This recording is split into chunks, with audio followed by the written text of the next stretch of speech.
And then Andy? I think it's, I think the way cities and even some chambers have tended to approach water is we want to show on paper that we have a 100-year supply of water protected, that, we know we're okay, but we also want our plans for 50 years, 100 years, because that's how we're going to attract industry. Right. I think it's an evolution in thinking about how water attracts industry and other people. And it's not just your water supply on paper, it's the water around you and the environment too. One good example of this, if I can show my age a little bit, is counties have park systems largely because the industries in our state discovered in recruiting the brightest students from places like MIT and Stanford and other places that they did not wish to come here because they did not have the recreational opportunities that they found in other states. Right. And so the legislature found it in its wisdom to give counties the authority to run park systems largely on economic grounds. Now, I'm thinking about also parts of the state that aren't necessarily first in mind for this stuff. We talk about the cities, and are the cities going to be a big magnet? You live in San Marcos, or you work in San Marcos, I should say. I don't live in San Marcos, but you spend a lot of time down there. The fact is, one of the appeals of a place like San Marcos is what's around you. Oh, absolutely. Right. I pinch myself every single morning to walk on one of the most extraordinary resources on this continent, which is in San Marcos, Texas. And you could presume that the migration to a place like that is at least in part owes to this. Without question. Enrollment at Texas State University is probably at least partly related directly back to this. Absolutely. Yeah. And it's a core value at the university. Right.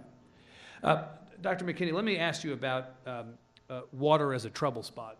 We talked about the Gulf and alluded to the BP spill, and the fact is that, there's neglect and then there's acts of commission, right? So in the case of the BP spill, talk about how your head has been turned around on this issue based on what you've seen in the Gulf. Well, it certainly has done that. It's something that none of us has seen before. I had the opportunity to be all around it. I flew over it, and I was in it, and actually just recently underneath it, taking a look at just trying to get a perspective on it. And I think I mentioned it earlier, I think the most striking perspective that hit me as the spill was going on and began to evolve was the economic impact. And we try all the time to make the connection between a healthy environment and a healthy economy, and sometimes it's not as easy. We always take the easy route of fish and wildlife and recreation, that type of thing. But as we watch that spill unfold and really turn from an environmental disaster into an economic disaster for that area, that how closely those two things are tied. If there were a better example, I can't think of one. So clearly that had a great impression on me. The other perspective is trying to put that spill in perspective, and it was an incident. I continue to call it an incident. It's something like I alluded to as a concussion. It was a concussion. It was a whack to the head, for sure. The Gulf is very resilient, and it is coming back marvelously from that. Now, you can't take faster than everybody thought it would, right? At least certainly as far as we can tell. Right. In the areas that were of immediate concern, the coastal wetlands and those types of things, deep water things we're still having to look at because it's just something we don't know, but it is coming back. And making the point that the reason is the Gulf is a tremendously resilient body of water for lots of reasons. In our part of the Gulf, just to go back to the point, that the reason we are so resilient is we have those healthy estuaries that can produce and absorb those concussions. But without water, it'll be much, much worse.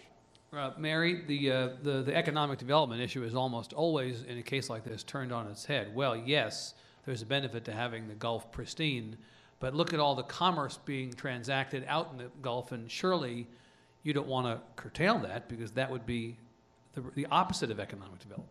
I think we have to do it very safely. I think there's no illusions that we're going to stop drilling in the Gulf of Mexico in the next 5 years. However, when you look at the reports of the BP, I prefer to call it a blowout rather than an incident. But that's the semantics end of the panel. Right, I got to get them in there somewhere. Right. When you look at what led up to that, it was not unpredictable. It was not unknowable that there was some risk being taken and some corners being cut that, at least from my perspective, put the risk factor too high. And I think it's fine to step back for a little while and make sure that we have rules and systems in place to do it correctly if we're going to do it. I don't see an oil company CEO on this panel. I'm hoping somebody will speak up at least on behalf of, just as an intellectual challenge, the other side of this, yes. Get back to Mary. One is I do refer to it as an incident, and purposely in that, because at this point I'm trying to look at we're looking at issues that really drive the future of the Gulf of Mexico. This is certainly a concerning, could be, but the issues of the climate change and habitat loss and water, those are things that will shape the future. So you'd want to try to put it in that context. But just to amplify on a part that Mary said, that are we going to be, and I hear this all the time, we should not be drilling for oil in the Gulf of Mexico. And I talked all around the country, and this always comes up as a question as the audience. And I think we're going to be there even more than 5 years, by the way. But I try to make this point is that when you look at our relationship with oil and gas and our needs for it as a country into the future, and you look at the best projections that we can have for moving toward renewable energy sources, and we all should be moving that way, absolutely. But if you look at even the best projections, that unless we're willing to make tremendous changes in how we act, in other words, we all ride a bus, we don't heat or cool our homes, then we're going to be using oil and gas into the very foreseeable future until we can make that change. And that's just the reality. So you can have an opinion, but in your own opinion, you're entitled to it, but you're not entitled to your own facts. And the fact is we have to figure out a way for the immediate future to balance that in the Gulf and make sure that we hit both of those. We have to do that. There's just no choice. Mary, let me give you a chance to respond before I bring you back. I think it's the same thing I'm saying. I mean, we can debate about how long we're going to be there and what federal and other energy policies we need, but if we're going to do it, we need to do it the right way and be careful about that. And, I think there's all kinds of numbers about whether there was job loss or not job loss from the administration's step back on new permits for a while. And we could debate that all day. But Joe, Nick, where's the inflection point? Where is the risk level acceptable and where is it unacceptable? I think the risk level is acceptable when I go to Aransas Wildlife Refuge and you get up on that tower and you're looking at the Texas' great symbol of endangered species, the largest bird in North America, the whooping crane. And if you have binoculars, you'll see barges going up and down the intercoastal waterway right nearby, and you think, well, boy, I wouldn't want anything to happen there. But we have a coexistence as it exists. There's a breaking point, though. And in Texas, and as we talk about groundwater, springs, and rivers, and estuaries, and in the Gulf, I think that breaking point lies with Tom Steen, and I hate saying that. He's the United States Whooping Crane Coordinator. And he told me, he said, when we don't get fresh water enough flow coming in from the Guadalupe into San Antonio Bay, there's not many blue crabs, the whooping cranes start to die off. That happened last year. The population went down, and he said if it gets radical enough, he's got to put down the jackboot and the feds come in and invoke the Endangered Species Act. We've already been warned, but it took how many years to get conservationists and environmentalists on committees for freshwater inflow in this state? We weren't given a seat at the table. And all these people were making plans for businesses, municipalities, ag interests, but conservation environmentalists didn't count. And so what you have ultimately then is the Endangered Species Act. They don't get enough blue crabs because there's not enough flow coming down. You've got the Nueces River Authority complaining, protesting, and making statements. We don't want pipelines from west of the Edwards Aquifer coming into the Edwards Aquifer, because that affects our rivers of the West Fork of the Nueces and the Nueces River. You're telling us you're going to be pumping this water out of here for San Antonio. Our job is to make sure water stays in our watershed system so we can feed the Nueces Delta, so we can have redfish and sea trout and shrimp, because this is the life source of not just the bays and estuaries, but of the Texas coast.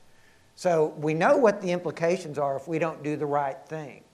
And, I hate to say we're going to be wagging our fingers at the feds again, but we know what the rules are, and it's to have a minimum.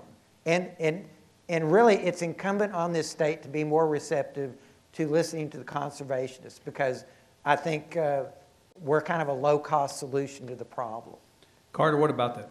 Well, and I think Joe Nick makes makes a good point, and it goes back to some things Larry said as well. I mean, we have to be reflective, and we have to learn from these incidents, and we have to adapt and do things better as a function of them. But I want to speak to Larry's characterization of the BP spill as an incident. It's an incident because it is still ongoing. We still do not yet know all of the ramifications of the spill, and we won't for some time. And while Texas, unquestionably, we dodged a bullet with respect to visible oil on our beaches, you know, we have to keep in mind that at least from the Fish and Wildlife perspective, they don't care one whit about geopolitical boundaries. And so redfish and red snapper and trout and waterfowl that are moving back seamlessly between waters of the feds and the states, we all have a role in that. And so while we were unquestionably very, very fortunate with respect to where the spill landed with respect to Texas, we will play a critically important role in the overall restoration of the Gulf. And that's an important thing, I think, for folks to keep in mind as we move forward from there. Andy, excellent point. And Andy, Joe Nick is saying that conservation deserves a greater voice and a greater place at the table. Talk about that. Well, I guess when you ask about the level of risk, what I think of is a disgraceful inability of our state and federal government to get together on protecting our environment in Texas. Can you go a little bit more into detail on that? Well, we need to work together. This is an issue. If we believe that our best days are ahead of us, which I do, we believe the environment's important, it's incumbent upon our public officials to work together to protect it for us and for our children. Do you take Joe Nick's point about endangered species as one area in which we have more work to do in terms of how we deal with the federal government? What should we be doing differently on the question of endangered species? Well, you know, we can help private landowners protect the habitat on which most of them occur. Yeah. That would be the first thing. That would be. And I do think it's Mary and David, yeah. It's this environmental flows process. I mean, it was set up to avoid managing our rivers on a species by species basis. And it has, you know, it's a complex, difficult process. We're ahead of, surprisingly, any state in the country on this. We're the only state that's trying to do this for every river. We don't want to be San Francisco Bay Delta that's driven by the Little Smelt. We don't want to be the Klamath that's driven by the salmon or the Columbia, or have Texas driven by the whooping crane. But the Endangered Species Act is out there and it's not going away. I mean, ultimately it resulted in the creation of the Edwards Aquifer Authority. But for rivers, we need to get ahead of that and stay ahead of it. And we need the conservationists to have a strong voice, which I think our voice is growing. But we need the river authorities, frankly, to be serious about water for the environment and not just some minimum flow that keeps, you know, a few bugs alive. David and then Joe Nick. David. The interconnectivity, when you start looking at it, particularly endangered species and using the Guadalupe, Joe Nick's example, my wife and I, we see it every morning when we walk out our back door. The creek that goes by our house is a major tributary to the Guadalupe, and the Guadalupe up there in the upper part of the hill country is almost entirely spring fed. And you've already seen the problems I've talked about with our well, and the reason my great-grandfather built the house where it was. Those springs are major suppliers of the water that, I realize this is an oversimplification, but they're a major supplier of water that has a vital importance to not only to the springs at New Braunfels, but also to, and elsewhere all downstream, but also to the whooping cranes. So it is so connected, and it's so connected to taking care of the landscape that the water falls on before it all gets started. Preceding